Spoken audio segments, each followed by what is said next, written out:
घंटा डेढ़ चला लो ना। आप देख रहे नाज़रीन, ये सिर्फ अभी है। अच्छा चलो ठीक है, ले आ जा काका कितने। ये चल ठीक है, ओके। ये है नाजरीन, पानी लेने आए हैं तो लाइट ऑफ होने की वजह से आज पानी भी नहीं मिल रहा कहीं भी।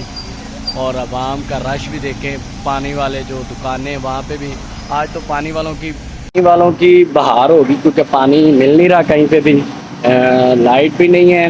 तो मेरे पीछे आपको नज़र आ रहा होगा इतना रश है वहाँ पे पानी के लिए लोग। और लाइट आज क्यों नहीं आ रही, इसके बारे में हम लोगों से भी पूछते हैं कि वो क्या कहते हैं, लाइट क्यों नहीं आ रही, क्या वजह, लाइट आने की जाने की वजह क्या है। तो लाइट क्यों नहीं आ रही आज, सुनने में यही आ रहा है कि हुकूमत की तरफ से लाइट दी हुई है और ये उम्मीद है कि कल तक आएगी।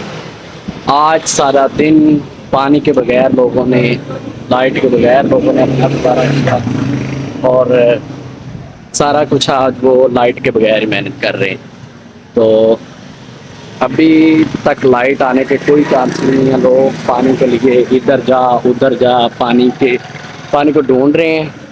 तो अभी तक पानी नहीं किसी को भी मिल रहा। चले हम लोगों से पूछते हैं कि वो क्या कहेंगे।